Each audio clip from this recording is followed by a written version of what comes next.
dengan bacaan Bismillahirrahmanirrahim.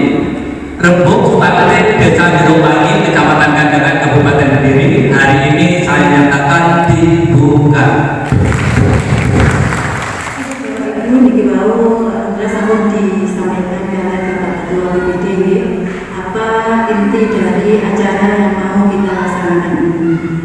Jadi memang di pertengahan tahun ini adalah kegiatan rutinan setiap tahun berjalan, yaitu Rembuk Stunting tahun 2026. Kenapa program ini selalu kita laksanakan setiap tahun? Karena memang ini merupakan program dalam penanganan stunting ini merupakan program prioritas nasional yang wajib kita dukung demi masa depan anak-anak kita. Tersebut mudah-mudahan dengan adanya Rembuk Stunting ini nantinya bisa memecahkan masalah yang ada di desa kita, khususnya dalam penanganan hubungan stunting. Kali ini nanti kita membahas terkait program-program apa di bidang pencegahan dan penanganan stunting yang di desa Jerowangi untuk tahun ini maupun untuk tahun depan. Apa yang perlu dilaksanakan, terus untuk yang disampaikan kemudian tentang pemberian telur tadi mungkin nanti kita bisa rencanakan ya Bu. Jadi 2 bulan sebelum bulan berkembang nanti kita genjot untuk pemberian telur itu tadi, mungkin nanti bisa menambah berat badannya, itu perlu kita coba.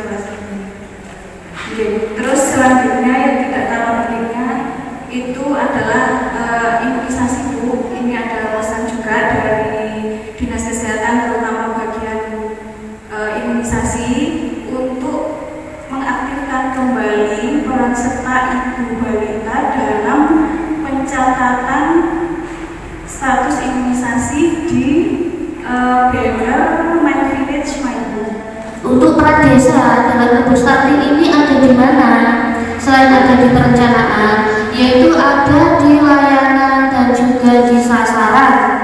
Desa ini nanti memastikan bahwa sasaran-sasaran keluarga ini akan mendatangi layanan yang sudah disediakan oleh desa, layanan sosial dasar kesehatan di capaian stunting di Kecamatan Kandangan ada di angka 8,6%, dan di Desa Jerowangi sendiri tadi yang sudah disampaikan Bu Dias, kita berada di angka 10%, yang artinya kita berada di atas rata-rata Kecamatan Kandangan. Berikut sasaran balita pada Desember 2025 dan Juni 2026 mengalami peningkatan terutama pada angka wasting. Di sini tertulis 4 karena memang ada satu balita yang termasuk ke dalam stunting dan juga wasting. Kenapa di sini tertulis 4? Karena apabila ditulis 5 pada scorecard, jadi satu balita ini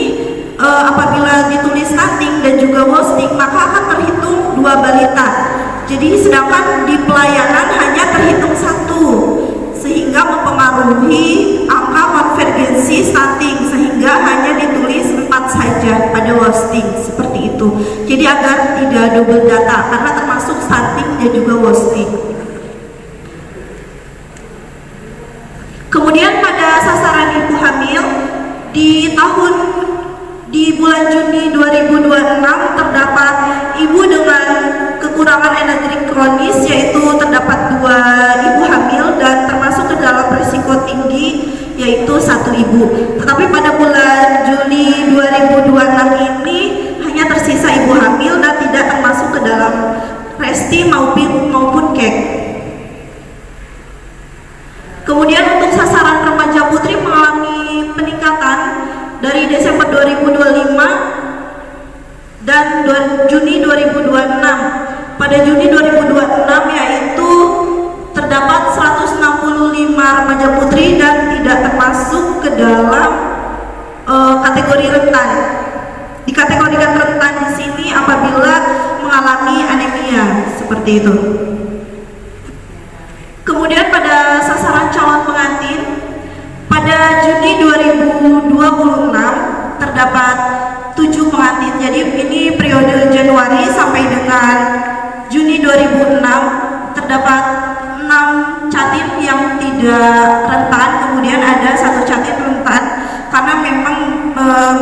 pada usia yang masih tergolong dini, seperti itu. Nah, ini dia hasil asesmen.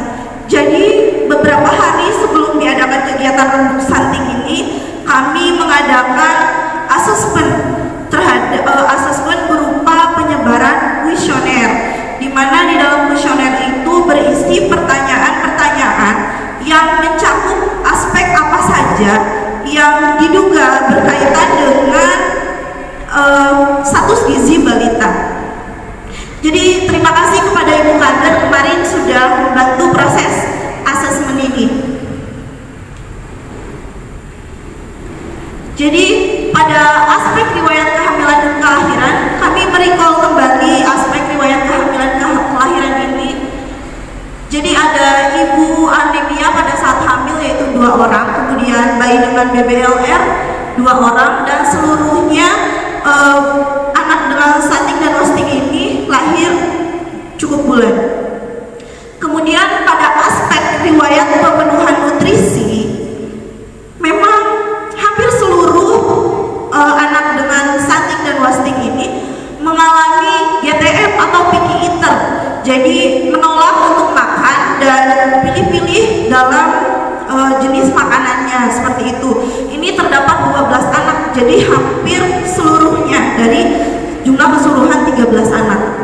Kemudian terkait makanan utama yang seharusnya paling tidak 3 kali sehari, tetapi masih ada anak yang hanya makan 2 kali sehari, bahkan ada juga yang sampai 1 kali sehari gitu, dan itu terdapat 7 anak. Kemudian pada pemenuhan protein hewani masih terdapat anak yang memang pemenuhan protein hewaninya belum cukup, di mana tidak dalam 1 kali makan setiap hari tidak semuanya ada komposisi protein hewani.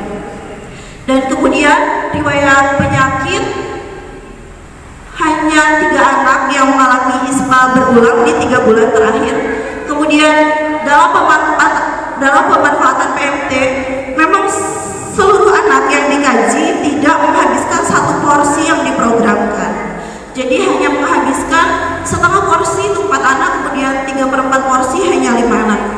Selanjutnya pemanfaatan layanan kesehatan, imunisasi sudah lengkap semua, posyandu rutin semua, kemudian pemberian vitamin A juga sudah rutin semua. Untuk sanitasi dan lingkungan, alhamdulillah semua keluarga dengan balita rentan sudah memiliki jamban sehat dan air yang bersih. Tetapi memang disayangkan masih ada 1 rumah dengan keluarga dengan anak stunting dan juga wasting yang memiliki rumah yang jarak kandang dengan rumahnya itu kurang dari 10 meter, seperti itu.